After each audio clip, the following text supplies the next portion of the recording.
사실 나무를 베는데 은도끼하고 금도끼는 나무를 벨 수 있는 도구가 아니죠. 아니, 나무를 베는데 금으로 된 도끼하고 은으로 된 도끼를 쓸 수가 있나요? 그러니까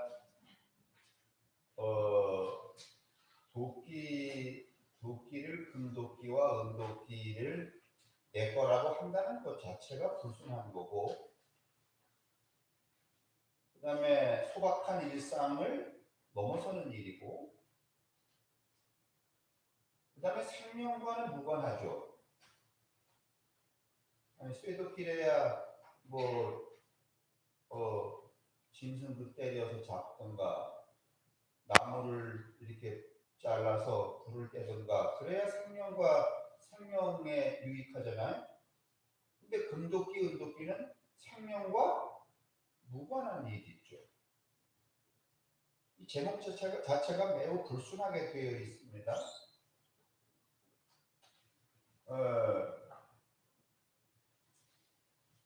그런데 오늘 우리가 읽은 이 베드로와 예수님의 대화를 이렇게 굉장히 많이 들으셨잖아요. 우리도 이제 이 자기 모순에 빠져 있는데 예수님이 사람들이 나를 누구라고 하느냐 이렇게 묻고, 대부분 사람들은 당신을 예언자라고 말합니다 이렇게 했더니, 또 예수님이 그럼 너희들은 나를 누구라고 하느냐 그랬더니 베드로가 아주 폼나게 우리는 이걸 자꾸 정답이라고 그러는데 틀린 답입니다. 주는 그리스도시요 하나님의 아들이시다. 이게 정답 아니에요?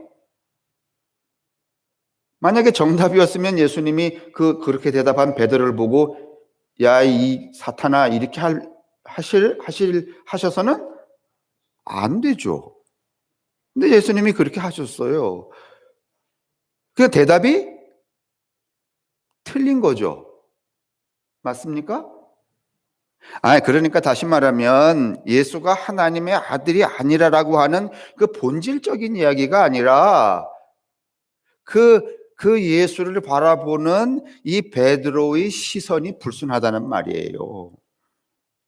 틀린 답이라는 말이에요. 다시 말하면 이제 그 은도끼 금도끼처럼 예수님이 쓱 도끼 하나 들고 올라와서 금도끼 들고 올라와서 이 도끼가 네 도끼냐 그랬더니 베드로가 예, 그 도끼가 제 도끼입니다 이렇게 말했다는 것하고 다르지 않다.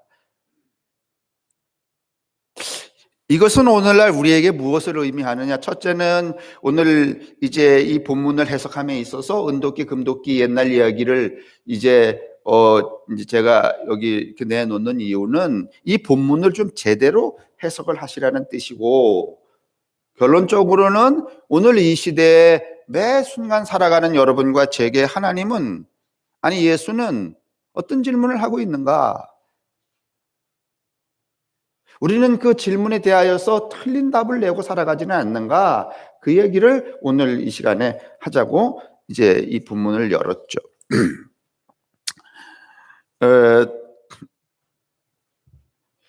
제가 중학교는 아닌 것 같고 초등학교 한 6학년 그 무렵쯤에 저희 부친이 시골에서 겨울 농사 가을 거지를 다 끝내놓고 저기 인천에 그 부둣가에 이렇게 외국에서 들어오는 그 무슨 그 물건들 이렇게 하역하는 그 부두 하역 노동자로 이제 겨울에 가 계신 적이 있습니다. 집에는 물론 이제 나무를 얼마쯤 해놓고 가셨지만은 집에는 큰 남자라고는 저 하나니까 그 이렇게 짊어지면은 땅에 쭉쭉 끌리기도 하고 그러는 아버지 지게를 지고 거기다가 뭘 하나 더 꽂는가 하면은 톱을 하나 이렇게 꽂죠. 그 이제 그 짊어지고선 아침 먹고 올라가서 이 톱이 대체적으로 한 50cm 정도 되잖아요. 30, 50. 요 정도 되잖아요. 자루가 있고. 그러면 그걸로다가 톱을 하나, 둘, 셋 이렇게 세 톱만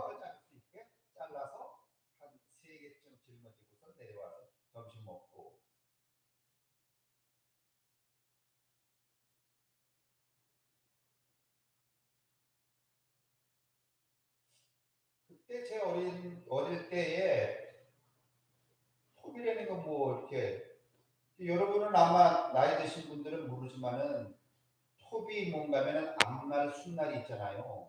미는 날 땡기는 날이 있단 말이죠. 그래서 그 줄로다가 산에 갔다 오면 톱을 어떻게 해야 돼요? 썰어야 돼요.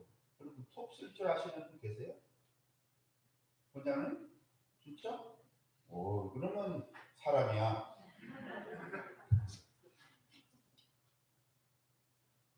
그 어린 제가 이제 뭐 이렇게 가는 줄도 있고 성분 줄도 있고 그 이제 그 이렇게 어 크기에 따라서 있었는데, 제가 나무를 베고 또 갖다 내려와서 톱을 이렇게 쓸면서, 그러니까 날을 세우면서 무슨 생각을 하는가 하면, 야, 이 톱이 나오기 전에는, 톱이 언제부터 나왔나? 톱이 나오기 전에는 뭘로 나무를 잘랐을까? 톱이 나오기 전에는 뭘로 나무를 잘랐는가 하면 도끼로 잘랐죠. 아마 이 금도끼, 은도끼 이야기가 그때쯤에 해당하는 이야기 같아요. 여러분 톱은 여러분 동양에서는 한 3세기경에 톱이 만들어져 있어. 중국의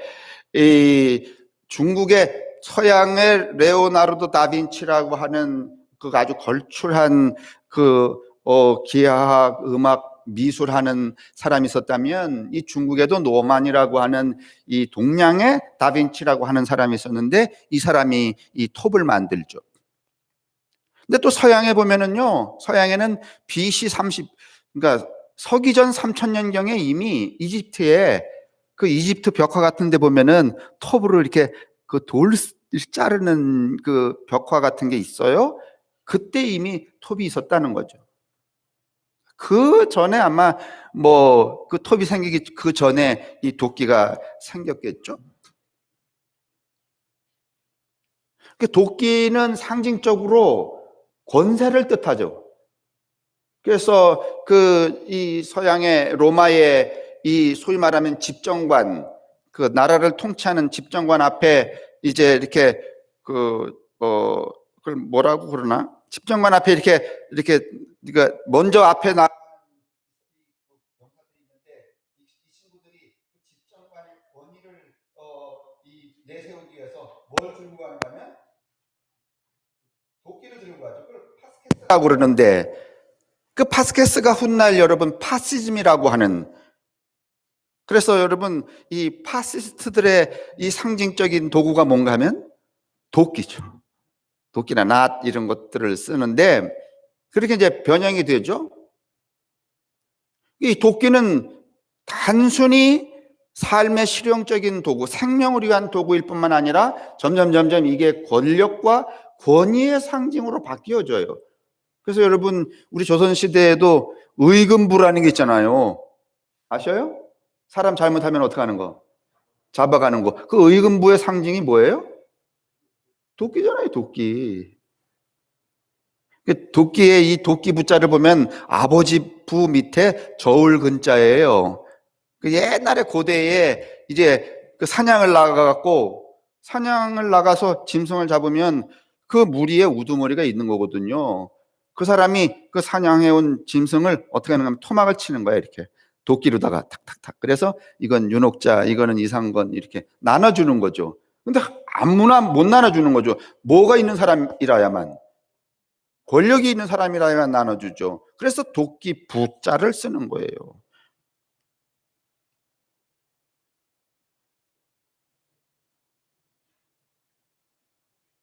그러니까 우리의 생명을 위한 아주 실용적인, 근데 사실은 도끼를 요새 여러분 이 나무 자르는 거 보면은, 제가 이렇게 걸어가다 보면 여기 고물상 같은데 어마어마하게 큰 미루나무 이렇게 실어다 놨는데, 야, 그것도 제가 오늘날 자르는 거 보니까 전기톱으로 해갖고 아유 손쉽게 잘라요. 그런데 만약에 도끼로, 지금도 핀란드나 이런 데 가면은 왜 저 도끼로 나무 자르는 대회 하잖아요. 올라가서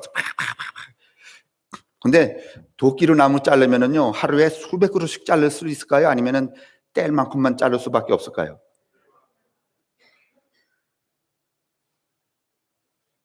사람이 욕망을 낼래야 낼 수가 없어요. 도끼로 나무 잘라서 무슨 여러분 떼돈을 벌겠습니까?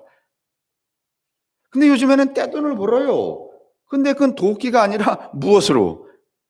이런 톱도 아니야. 그냥 전기톱으로 왱왱왱 하루에 막 수차 베어다가 팔 수 있겠죠. 그러면 생각해 보면 옛날에 쓰던 이렇게 뭐 톱 있잖아요. 그 톱에 비하면 오늘날 이 전기톱은 뭐 전기톱도 크고 작고 막 여러 종류니까 전기톱은 쇠도끼를 무슨 도끼로 바꾼 거야? 아니, 상징적으로 한다면 옛날에는 쇠도끼로 그냥 하루 종일 나무 베봤자 그냥 하나 쓰러뜨려서 그걸 또 저기 저 장작으로 팰 수 있는 토막을 또 치면은요, 하루에 한 나무 쓰러뜨려서 그거 토막치기도 버거울 거 아니겠어요? 그쵸? 그죠? 그러면 그때 도끼는 무슨 도끼? 쇠도끼. 요즘에는 막 왱 5초에 자르고 왱왱왱왱 막 이거는 쇠도끼야 아니면 금도끼, 은도끼야?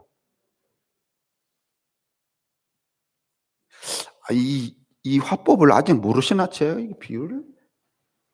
오늘날 다 무슨 도끼를 가지고 쓰는 거야 지금? 은도끼, 금도끼를 가지고 쓰죠? 근데 여러분 이 동화에 보면 은도끼, 금도끼를 가지고 살아가면 있는 도끼도 다 잃어버린다. 지금 우리가 잃어버리고 있어요? 아니면 점점 부해지고 있어요?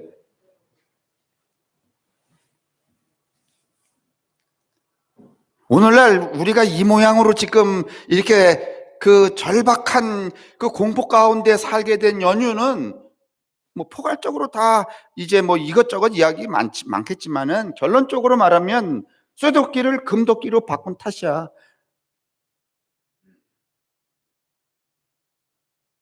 그러면 여러분 쇠도끼를 금도끼로 바꾸는 재주가 뭐였어요? 우리 스스로 할 수 있지 않았어요. 여러분 이 금도끼, 은도끼가 이 1800년대에 우리 무슨 소학교에 이 교재에 6개의 이 동화가 실리면서 이제 나오기 시작을 했는데 본래 우리나라의 전래 동화가 아니에요.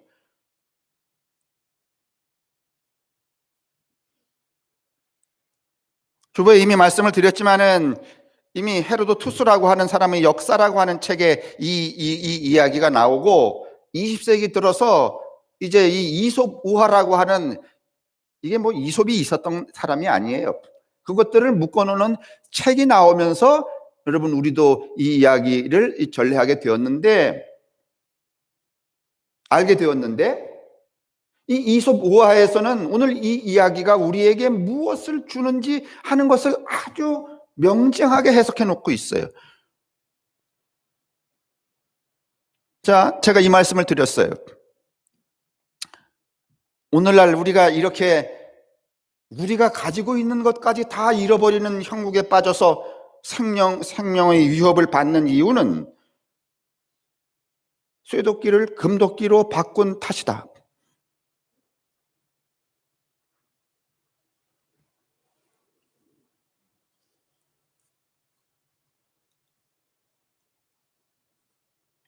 제가 엊그저께 어떤 뭐 건강생활인가 하는 그 잡지에 보니까 서울대학교 의대 교수님 나오셔서 그 얘기 하셨더군요. 이거 백신이나 이거 맞아도 면역 체계가 소용이 없대네요. 면역 체계는 혈액에 생기는 건데 이 코로나 바이러스는 혈액으로 들어오는 게 아니라 목구멍에 딱 달라붙는 거래. 그러니 피 속에 여러분 백신이 뭐가 이렇게 항체가 생겨도 목구멍에 달라붙은 놈한테까지는 나오지 않는다는 거죠. 그래서 결론, 백신 맞고 다 맞아도 마스크는 내내 어떻게 해야 된다? 그래서 유럽에서는 그 부작용 때문에 그 백신 접종률이 그렇게 많지 않대잖아요. 뭐 우리는 뭐 이제 오면은 뭐 기를 쓰고 맞아야 되겠죠. 좀 독특한 민족이기 때문에. 그렇다고 맞지 마시라는 얘기는 아니에요. 뭐 어차피 공짜로 놔준다니까 뭐.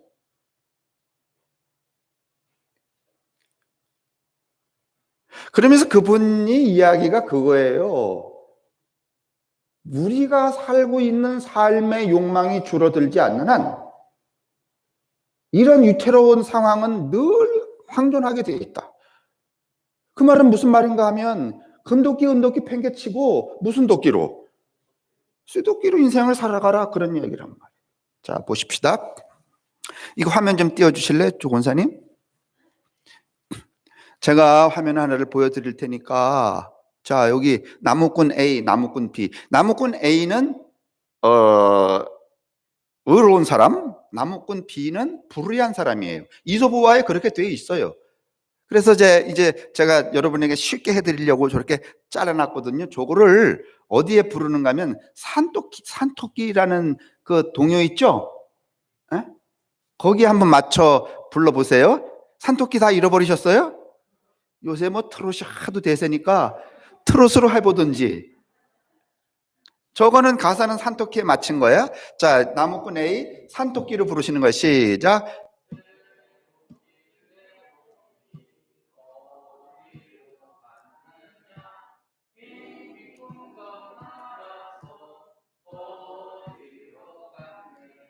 착해요, 안 착해요? 자, 그러면 나무꾼 B를 또 이 산토끼에 맞춰서 한번 불러볼게요. 시작.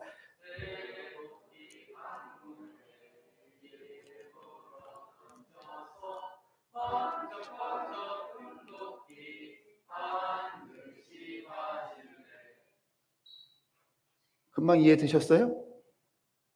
이솝우화에서 여러분, 이 이솝은 뭐라고 말하는가 하면 이 산신령, 이 서양의 산신령은 달라요. 하나님이 왜 저 나무꾼 A에게 금도끼도 주고 은도끼도 주고 쇠도끼도 줬는가 하면 저는 의로운 사람이었기 때문에 모든 것을 주었다.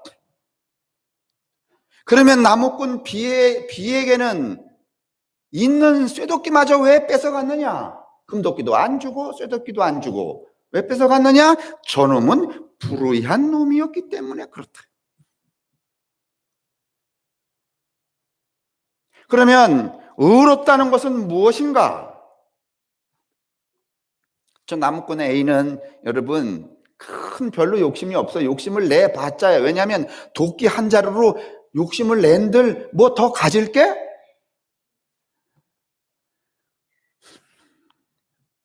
여러분 요즘에 이제 전기 톱 쓰니까 그렇지만 옛날에 이렇게 슬렁슬렁 쓰르는 톱으로도요, 여러분 나무 자르기 쉽지 않습니다. 여자분들은 안 계시는데 만약에 나무를 도끼로 패는 게 아니라 자른다고 생각해 보십시다.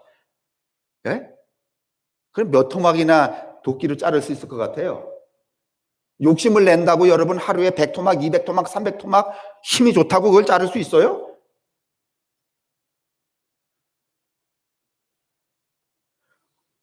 도끼로 나무를 자르는 한계는 어떤 한계인가 하면 자기 생존의 한계야.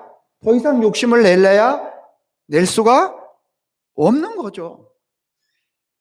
자, 저 사람은 그렇게 살아가는 사람이에요. 넘치는 욕망이 별로 없는 사람이에요.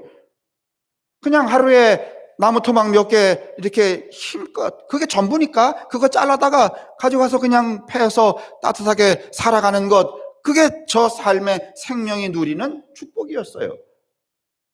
근데 어느 날 여러분 도끼자루도 많이 쓰면 도끼자루가 반들반들해져요. 그래서 여러분 이 장작 팰 때 잘못하면은 뭐가 그냥 날아가는 수가 있어요? 도끼가 날아가는 수 있어요. 정말 전 어리지만 다 경험해 본 것 같아. 그래서 가장 두려운 게 뭐 도끼질 할 때 맞도끼질 하는 거예요, 여러분. 이렇게 마주서서. 그래서 그러는지는 모르지만은 도끼가 날아서 물에 풍덩 빠졌어요. 산신령이 도끼를 하나를 들고 올라와서 물었어요. 이 도끼가 네 도끼냐? 근데 자기가 쓰던 도끼는 낡은 도끼인데다가 쇠도끼인데 은도끼를 딱 들고 올라와서 그랬다면, 그게 우리라면 여러분 순식간에 갈등이 생길까 안 생길까?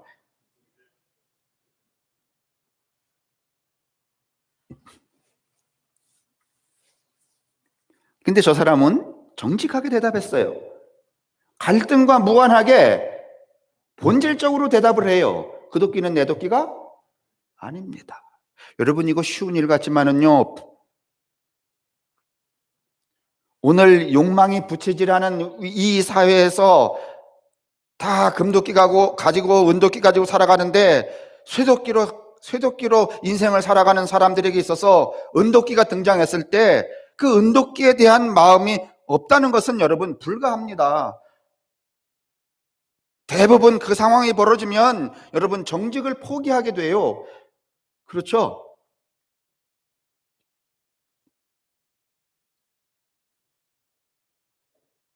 다시 말하면 자기에게 주어진 자기의 일상의 소박함으로 감사하고 고마워하며 행복하게 사는 것을 지키기가 어렵단 말이죠. 누가 뭘 가지면 나도 그거 갖고 싶고, 그 갖고 싶어 하는 마음이 없는 것이 마치 바보 같은 인격이며 인생인 것처럼 그렇게 취급되는 세상에서 그 도끼가 제 도끼입니다. 아니, 그 도끼는 제 도끼가 아닙니다. 라고 말하기 어렵단 말이죠. 오늘 우리 사회는 어떻게 강요를 하는가 하면 설령 그 도끼가 네 도끼가 아니라도 네 도끼라고 어떡하라고? 어떡하라고? 아니, 내 도끼 아닌데 이게 네 도끼냐 물으면 이 세상의 모든 지성이나 관습 이런 것들은요 우리에게 이런 걸 요구해요. 그게 네 도끼라고 우겨대라는 거야. 아니면은 금도끼를 주시옵소서라고 기도하고 또 기도하라는 거야. 그러면 마침내 쇠도끼가 무슨 도끼로 바뀐다는 거예요? 이런 의식과 삶의 양태는 모두 의롭다, 불의하다. 그러니 따지고 보면 여러분하고 저는 의로운 사람들이 아니면 불의하는 사람들이에요. 불의로 가득 찼어요.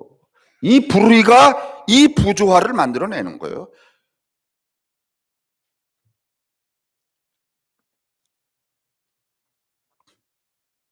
그랬더니 여러분, 근데 이제 뒤에도 이야기하지만은요, 산신령이 매 순간 하는가 하면은 그냥 가만히서 이렇게 쑥 내미는 게 아니라 물속으로 쑥 들어갔다가 솟아 올라와서 이솝우화에는 이렇게 돼 있어요. 솟아 올라와서 이 도끼가 네 도끼냐 이렇게 한다는 거예요. 결국 이 나무꾼 A는 그 모든 유혹을 다 거절해요. 그건 내 역량에 맞지 않다. 그리고 본질적으로 내 것이 아니다. 다시 말하면 그 무엇에도 휘둘리키는 사람이 그냥 자기 자신으로 추구하는 거예요. 그래서 대답했다는 거예요. 그 도끼가 제 도끼입니다. 그랬더니 그 산신령이 아니라고 했던 금도끼와 은도끼까지 어떻게 했다는 거예요? 줬다는 거예요. 자, 이제 이 소식을 나무꾼 B가 들었어요. 야, 그 바보 같은 자식이 말이지. 그 멍청하게 그러더니 결국은 무엇을 얻었댄다? 금도끼와 은도끼를. 지금 우리가 바라는 것들이에요. 그러면 그 얘기를 들으면 우리도 배 아파요, 안 아파요? 따라하고 싶어요, 안 따라하고 싶어요? 따라하고 싶죠. 그래서 이제 그 친구도 그 개울가로 갔어요, 호숫가로. 그 나무를 찍었어요. 열심히 찍다 보니까 도끼가 떨어졌을까요? 아니면 그냥 쑥 뺐을까? 아이, 여러분 생각에.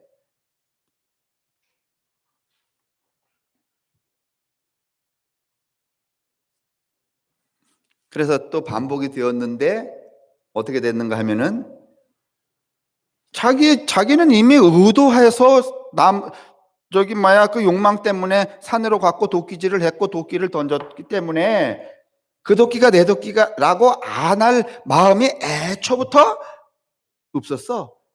결심하고 간 거야. 그 도끼가 내 도끼입니다. 이렇게 하기로. 여러분, 오늘 우리가 이 시대에 나무꾼 A처럼 살아가요? 나무꾼 B처럼 살아가요? 그래서요, 결국은요, 우리가 이렇게 죽자 사자 살아도 남는 게 없는 거야. 다 잃어버려서.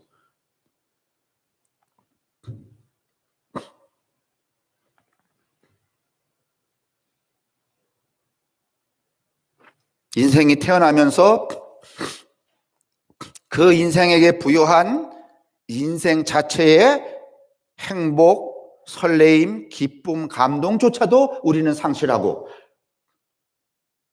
황폐한 정신 그리고 곤고한 삶의 양태로 지금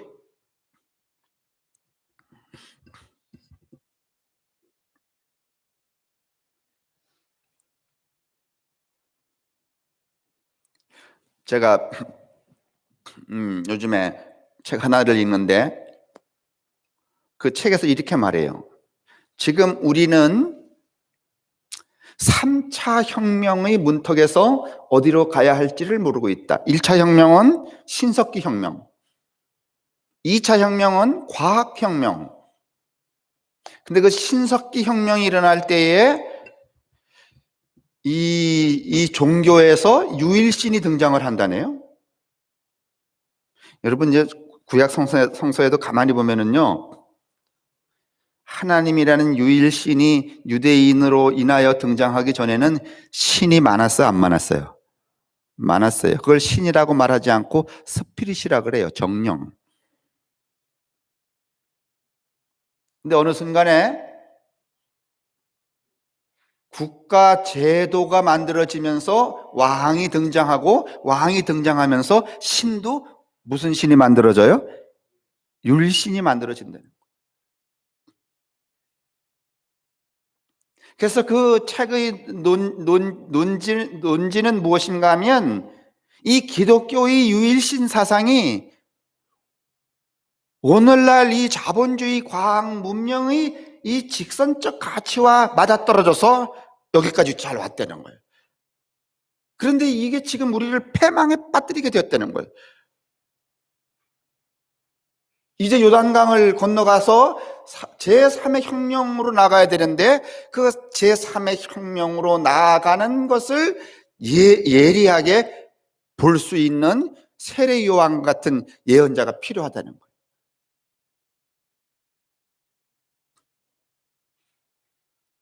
저는 지금 이 금도끼, 은도끼 얘기를 드리려고 하면서 지금 이 이야기를 이제 가져오는 건데 그렇게 완벽한 그 이해의 연장선상에 있는 것은 아니지만은 어떻든지 오늘 우리가 살고 있는 이 삶의 이 끝점에서 우리는 지금 너무 황폐해져 있다는 것이죠.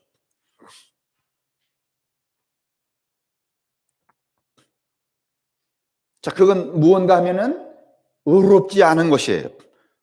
의로운 것은 무엇인가 하면 정직한 거예요. 자기 존재에 정직한 거예요. 자기 삶에 정직해야 되는 거예요. 여러분, 우리가 정직하게 오늘 우리를 가만히 생각해 보면 인생을 살아가는데 그렇게 많은 금도끼, 은도끼가 필요하지 않아요.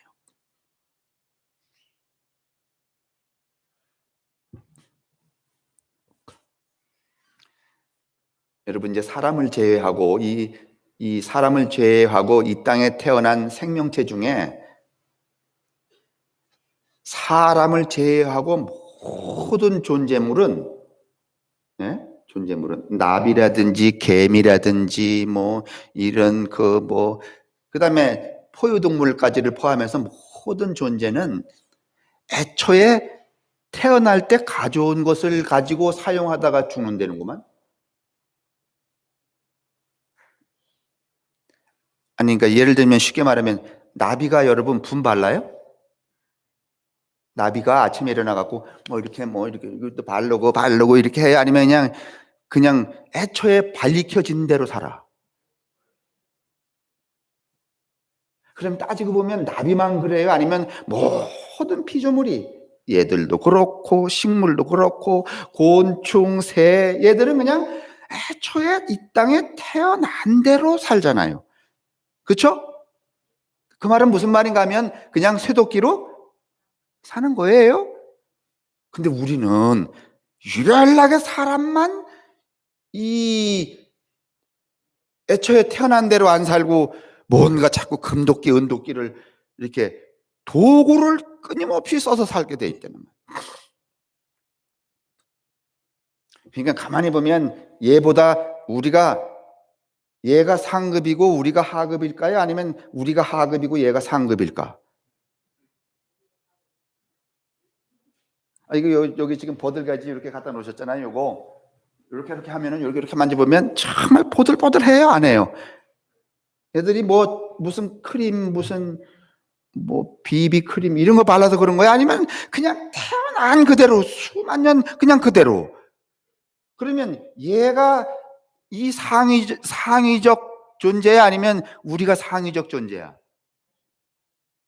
우리는 뭐 점도 빼야 되고 뭐 별걸 다 해야 되잖아요.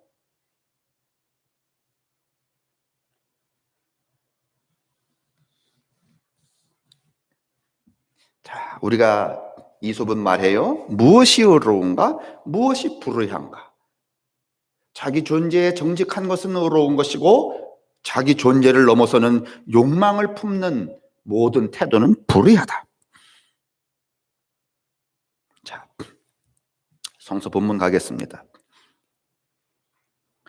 8장 27절 예수의 제자들이 빌립보 가이사라 여러 마을로 나가실새 길에서 제자들에게 물어 이르시되 사람들이 나를 누구라 하느냐. 첫 번째 질문은 너가 아니라 사람들이 나를 누구라고 하느냐. 28절에 제자들이 말하기를 그걸 하나로 뭉치면은 예언자 또는 선지자라고 합니다. 여러분, 예언자하고 선지자는 절 보세요. 예언자하고 선지자는 그 삶을 살수록 부자가 돼요? 아니면은 욕먹고 쫓겨나고 가난해져? 그러니까 예언자하고 선지자는 그 삶에 충실할수록 그 역할에 충실할수록 존경을 받고 뭐 그래요? 아니면은 하늘의 뜻에 순종하는 그 성취감은 있을지 모르지만은 세상에서는 예언자 선지자가 우대받지?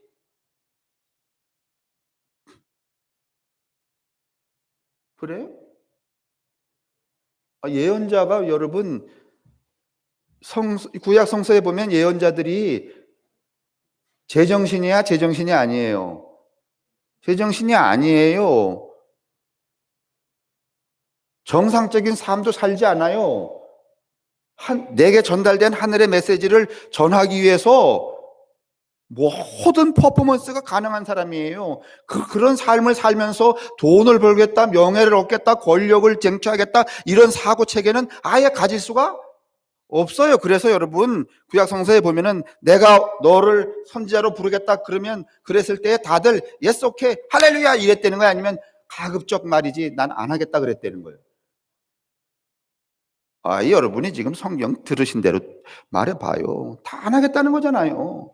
정말 나를 데려가시려면 표를 보여라 말이지. 뭐 마당가에 말이지 이 8월 달에 말이지 서리를 내려주시던가 막 이런 완벽한 그 이끌림이 없으니 난 그 못한다. 왜냐하면 일상이 어떻게 돼야 되니까?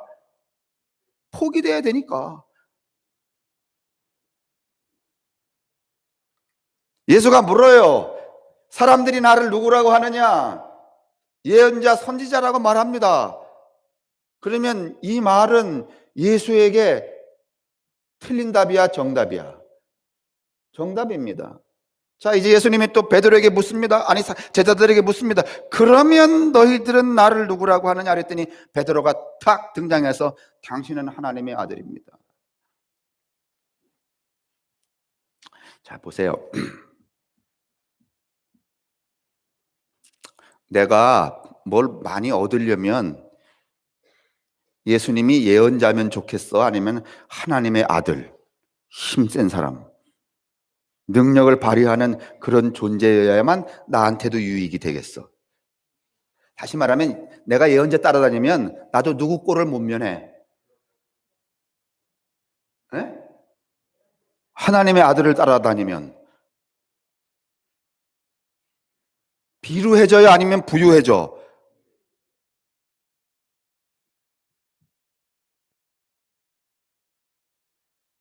아니, 내가 지금 이거 여러분이 들으시면서 또 띵 하실 것 같아서 금도끼, 은도끼 이야기를 했는데,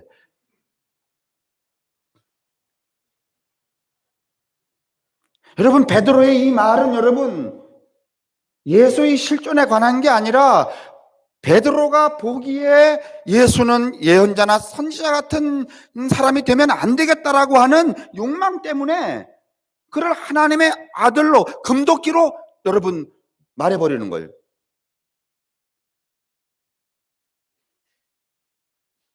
만약에 이게 정답이었다면 예수님이 이러셨을 거예요. 자식들아, 정신 차려. 베드로가 한 말을 지금 너희들이 다 기억해야 될 거야. 이게 정답이야. 그리고 퍼뜨려. 이렇게 해야 되는데 그 다음 대목 보십시오, 여러분. 매우 심각하고 예수는 분노, 경노했다고 되어 있어요. 그 얘기를 듣고. 자, 28절에 제자들이 여자와 이르되 세례 요한이라 하고 더러는 엘리야 더러는 선지자 중에 하나라 하나이다. 여러분, 뭐 엘리야, 세례 요한 이 사람들이 정상적으로 안 살았어요. 세상의 부귀 영화, 권력, 무슨 뭐 욕망 이런 걸 다 포기하고 살았던 사람들이에요. 그랬더니 또 물으시되 너희는 나를 누구라고 하느냐? 베드로가 대답하여 이르시되 주는 그리스도이시나이다. 하나님의 아들이다 했더니 힘 있는 사람이다 말이죠. 뭐든지 할 수 있는 능력자다 이런 뜻입니다. 다시 말하면 수도끼 아니고 무슨 도끼다? 그랬더니 30절에 이에 자기 일을 아무에게도 말하지 말라 경고하시고 입 닥쳐 자식아. 제가 구어체로 바꾼 거예요. 입 닥쳐.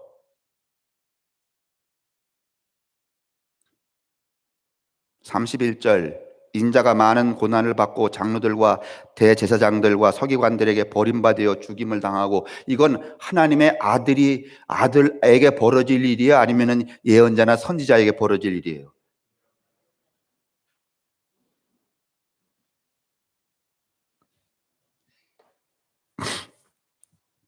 비로소 그들에게 가르치시되, 수정해 주는 거예요. 지금 제자들이 가지고, 지금 제자들은요 쇠도끼 찾으러 온 거야? 아니면은 쇠도끼 버리고서는 금도끼, 은도끼 얻으려고 다니는 거야? 아니에요? 그래서 금도끼, 은도끼 얻으려고 다니다가 예수님 십자가에 달려 죽으시니까 금도끼고 은도끼고 나발이고 죽겠다 그래서 다 어떻게 된 거야? 도망갔잖아요.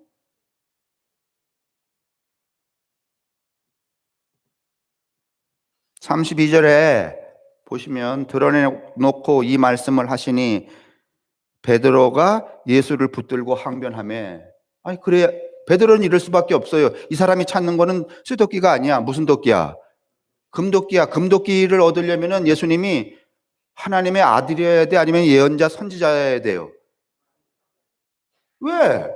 그렇게 힘센 사람이라야지만 나도 금도끼, 그 양반이 금도끼 가지고 있으면 나는 뭐라도 은도끼라도 챙기니까. 그러니까 예수님이 그 말을 하니까 어떻게 했다고요? 베드로가 예수를 붙들고 어떻게 했다? 항변했대. 항변이라는 게 뭐야? 이 항변의 말 속에는요 부활을 막 내면서 이런 쌍발 같지도 않는 소리를 하십니까? 이런 뜻이에요. 누구한테 지금?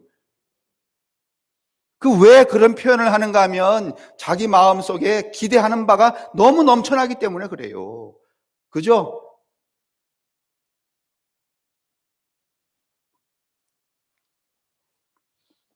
못된 자식이 아버지 재산 물려받으려고 그랬었는데, 그래서 어느 날 소고기 사갖고 말이지, 사가지고 가서 아버지 드세요 막 이랬는데 아버지가 그걸 잘 잡수더니 이렇게 말씀하시는 거야.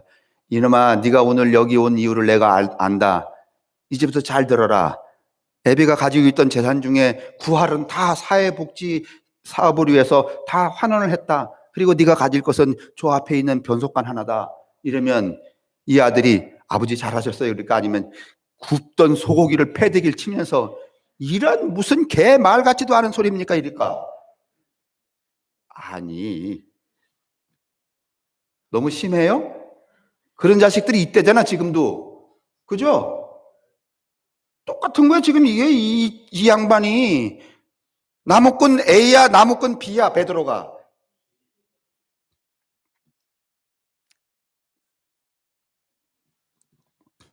항변함에 33절에 예수께서 돌이키사 제자들을 보시며 베드로를 어떻게 했다고요? 그러면 앞에 말한 게 정답이야 틀린 답이에요? 틀린 답이잖아요. 왜 그렇게 아리까리하게 이해를 하고 계세요?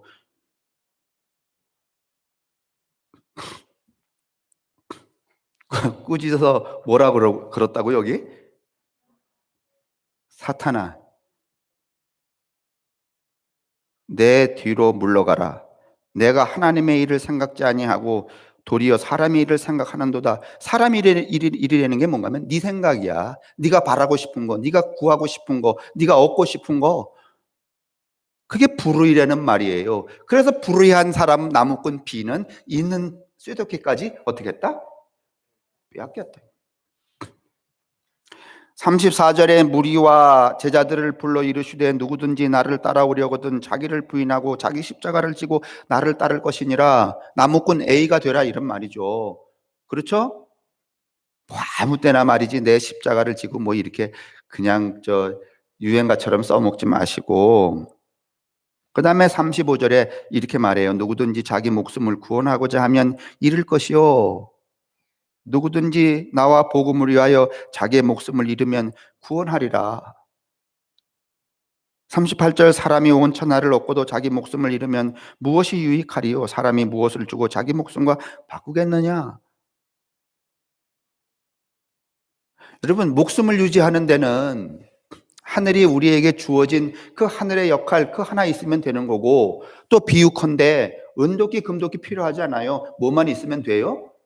쇠도끼 하나만 있으면 돼요. 우리 다 저도 쇠도끼 하나 있으면 되고 다 하나 있으면 돼요. 근데 우리가 너무 지나쳐. 다 쇠도끼를 은도끼 금도끼로 바꾸려고 하는 욕망들이 우리로 하여금 경쟁하게 하고 분노하게 하고 비인간적으로 관계하게 하고, 다시 말하면 이 소위 말하면 이 대칭성이 이 동질성이 다 파괴되고 말았던 거예요. 지금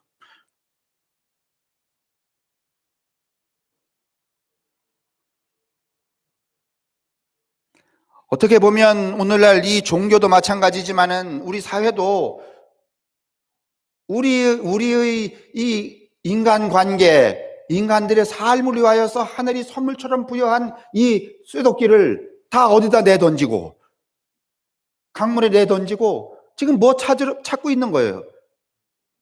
금도끼, 은도끼 찾고 있는 거예요.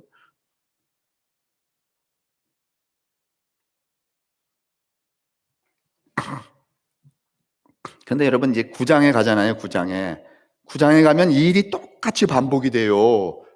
그래서 앞에 나와 있는 이 대목이 긍정문이 아니라 부정문이라는 것을 우리에게 여실히 보여줘요. 다시 말하면 베드로가 했다는 그 답이 정답이 아니라는 거죠.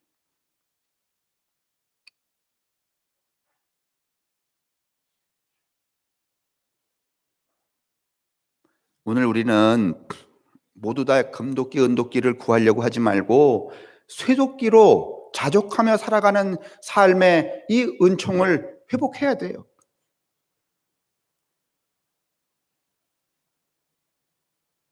우리는 그 은총을 지금 다 강물에 내던지고 다른 것들을 너무 탐하고 살아가요. 그래서 이게 과학 문명의 이제 끝자락에 도달을 했다고 이제 그렇게 말하는 거죠. 자, 오늘 이제 우리의 이야기를 이제 결론을 지으면 이런 거예요. 너는 나를 누구라고 하느냐? 예수님이 지금 그렇게 물으실 거예요. 그 질문을 저기로 비유하면 지금 우리더러 물에서 솟아오르신 그분이 우리더러 이렇게 금도끼를 하나 들고서는 묻는 거하고 똑같아요. 이게 네 도끼냐?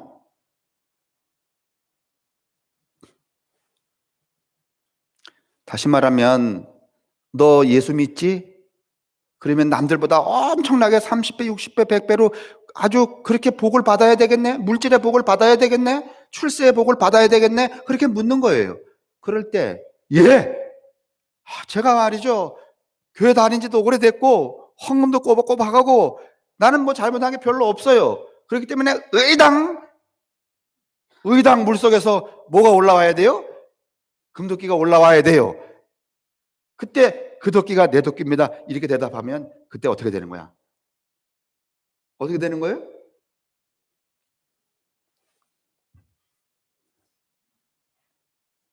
근데 지금 우리는 그동안에 예수를 믿든지 안 믿든지 다 그 대답을 하고 살았어요. 그 도끼가 내 도끼입니다. 오늘 우리는 이 기로에 있어요. 지금 이 우주를 운행하시는 그 하나님이 산신령께서 쇠도끼조차 잃어버리고 살아가고 있는 이 척박한 시대의 영혼들에게 질문하고 있어요. 쏙 솟아오르셔서 뭐 바이러스로 솟아오르든지 오르셔서 금도끼 쓱 보여주면서 이렇게 묻는 거예요. 이 도끼가 네 도끼냐?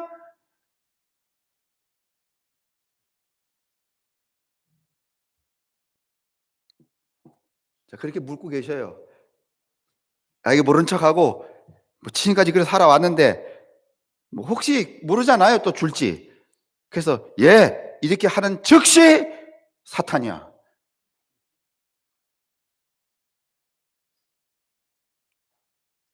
그러니까 코로나 바이러스가 사탄이 아니고 지금 묻고 계신다니까요. 이 도끼가 네 도끼냐? 뭘 들고 올라오셔서? 에? 야,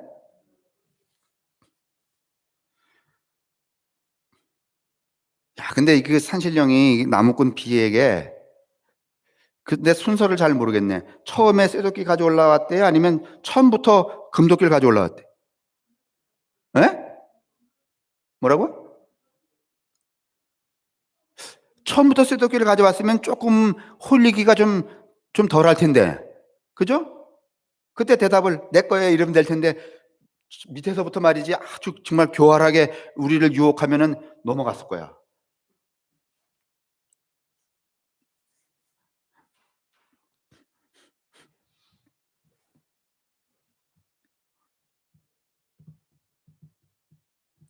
너는 나를 누구라고 하느냐? 이 도끼가 네 도끼냐? 라고 묻는 물음하고 같다는 거예요. 그때 여러분과 저는 불의한 대답을 해서는 안 된다는 거예요. 정직하게 대답하라는 거예요. 정직한 대답이란 무엇인가 하면은 욕망의 분수를 넘지?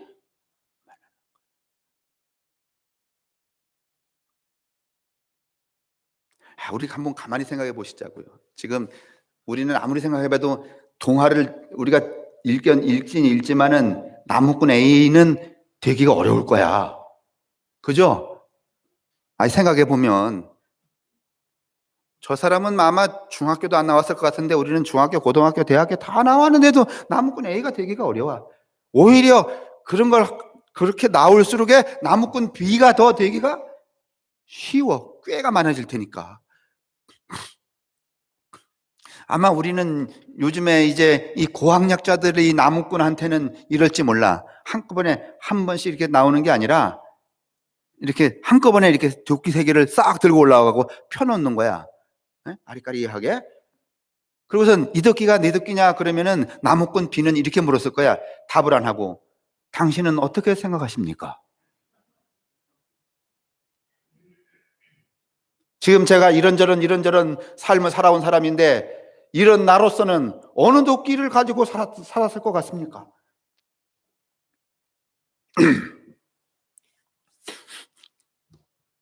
그렇게 여러분 유식해지지 않겠어요? 지금 우리가 다 그래서 그 질문을 피해가며 살지 않아요? 질문 하나밖에 없어요. 답은 하나밖에 없어요. 하늘이 여러분과 제게 묻는 질문도 하나밖에 없어요. 네 도끼가 무슨 도끼냐? 그럼 우리가 할 수 있는 답도 하나밖에 없어요. 뭐 생각해 보세요. 뭐 이딴 거 필요 없어요. 내 도끼는 무슨 도끼다? 쇠도끼다. 우리가 다 이 자리로 돌아가야지만 세상의 모든 생명이 형평을 이루어요. 우리가 금도끼와 은도끼를 갖는 순간에 여러분 세상의 평등은 형평은 어떻게 돼요? 깨져버려요. 얘도 살고 나도 살고 개도 살고 소도 살고 하나님이 만들어 놓으신 모든 생명체가 이 지구 안에서 우주 안에서 조화롭게 살려면 여러분 얘들은 태어날 때 자기가 하늘이 찍어 누른 대로 사는 것처럼 우리도 우리가 이 땅에 올 때 들었던 단 하나의 도구, 무슨 도끼? 쇠도끼로. 생각해 보세요. 저기 청와대 계신 분도 가진 게 뭐밖에 없어? 청와대에 계신 분도 가진 게 뭐밖에 없어? 쇠도끼. 검찰총장도 가진 게 뭐밖에 없어? 쇠도끼. 나도 가진 게 뭐밖에 없어? 쇠도끼. 그러면 세상이 편안해, 안 편안해? 편안해. 근데 나는 쇠도끼도 못 가졌는데 돌도끼인데. 에? 돌도끼 가진 사람도 많잖아요. 그죠? 돌도끼인데 말이지. 저 사람들은 금도끼야 아니면은 다이아몬드 도끼야? 금은 뭉개지기라도 하지 다이아몬드 도끼는요. 여러분 이저 선반이란 밀링에서 여러분 그 바이트라 그러는데 그 쇠를 막 찌르르 깎는 거 있잖아요. 예? 그 맨 앞에 붙어 있는 게 뭔지 아세요? 그게 다이아몬드예요, 다이아몬드. 그거래야만 쇠를 그렇게 여러분 긁어낼 수 있어요. 그러니 이 사회가 이 세상이 누구는 그렇게 그런 도끼로 말이지 그냥 마구 찍는 거야.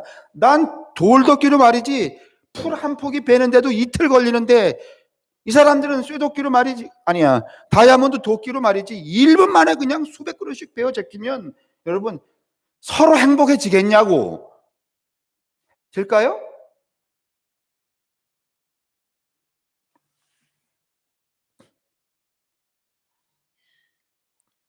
저는 오늘 이와 같은 현상을 진리라고 하는 하나의 그 매체로 이렇게 형상화할 때 베드로와 예수의 이 대화라고 저는 보아져요.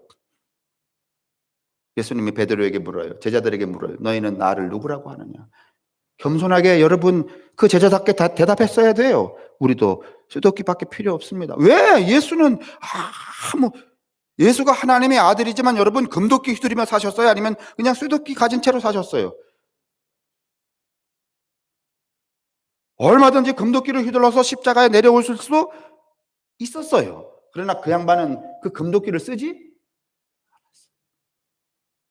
그러면 그 밑에 있는 제자들이라면 이렇게 여러분 욕심 사나운 그런 대답을 해서는 안 되는 거예요.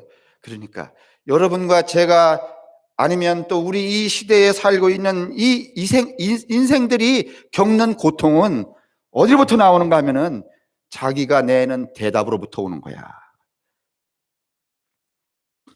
여러분 많이 불편하세요? 그러면 대답이 틀린 거야. 우리의 인생이 너무 고통스러워요? 그러면 대답이 틀린 거야. 대답이 정직하고 옳으면 여러분 우선은 누가 편안해져요? 아니 내 도끼도 아닌 거를 내 도끼라고 해놓으면 편안해지겠어? 아니 그게 하도 반복이 되면 편안할지 모르지만 가장 편안한 거는 쇠도끼가 내 도끼예요. 그리고 끝내는 게 가장 편안한 거예요. 그죠? 왜 우리가 다 이렇게 불안에 떨어요? 왜 이렇게 병증이 누가 그러더라고요. 그 지금 코로나 바이러스로 지난 다음에 이 죽고 사는 문제가 아니라 이것으로 인하여서 지금 1, 2년 동안에 사람들이 겪고 있던 이 신경증적 이 질환을 어떻게 치유할까가 더 문제래. 자, 결론하겠습니다. 오늘 여러분과 제게 물어요. 하나님이 예수가 이 도끼가 네 도끼냐? 그 질문 앞에 내는 나의 답이 나를 행복하게 만들 수 있고 나를 여러분 고통에 빠뜨릴 수도 있어요. 그러니 여러분 내가 엄하게 무슨 그 일을 당한다 그랬을 때에 그게 재수없게 내게 왔다고 말하지 마세요. 내 삶의 곤고함과 고통은 내 존재에게 내려진 그 질문에 대하여서 답을 어떻게 했기 때문에? 잘못했기 때문에. 하나님이 여러분과 저더러, 예수님이 여러분과 저더러 너희는 나를 누구라고 하느냐? 라고 물을 때에 베드로처럼 답해서는 안 된다는 것. 지금까지 우리가 베드로처럼 답해왔기 때문에 예수 안에, 예수와 더불어 살면서도 지극한 평화를 누리지 못했다는 것. 이걸 기억하시고, 하나님이 우리에게 던지는 이 질문에 정직하게 답함으로, 의롭게 답함으로 매일 매순간 솟아오르는 기적을 맛보는 여러분과 제가 될 수 있기를 주님의 이름으로 축원합니다. 여러분, 솟아오르는 건 다 생명이에요. 아침에 태양이 솟아오르죠. 저녁에 달이 솟아오르죠. 요새 이제 벌써 입춘이 아니라도 돌아다니면서 보면은요, 벌써 이게 솟아오르려고요, 이 망울들이 어떻게 해요? 탱탱하고 막 봉긋봉긋해졌어요. 이거 금도끼로 만드는 거 아니에요. 정직한 답이 솟아오르게 하는 것이지. 인생, 우리의 그 기쁨 솟아오르려면 어떻게 해야 된다? 답이 정직해야 된다. 기도하겠습니다.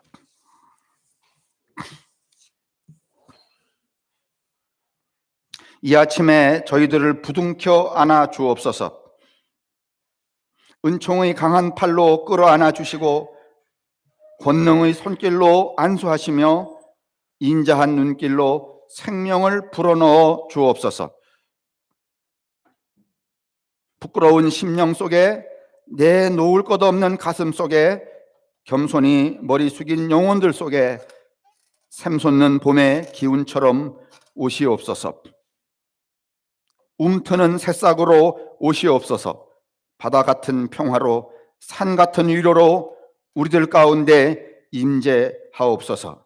성부와 성자와 성령의 복내리심과 안위하심이 여기 모인 당신의 사랑하는 성도들, 그리고 또 이 동영상에 참여하고 있는 교우들, 세상의 모든 사람들, 이 곤고한 시대의 한복판에 빠져 허우적거리는 문 영혼들 위에 언제나 함께 하시기를 간절히 축원합니다. 아멘.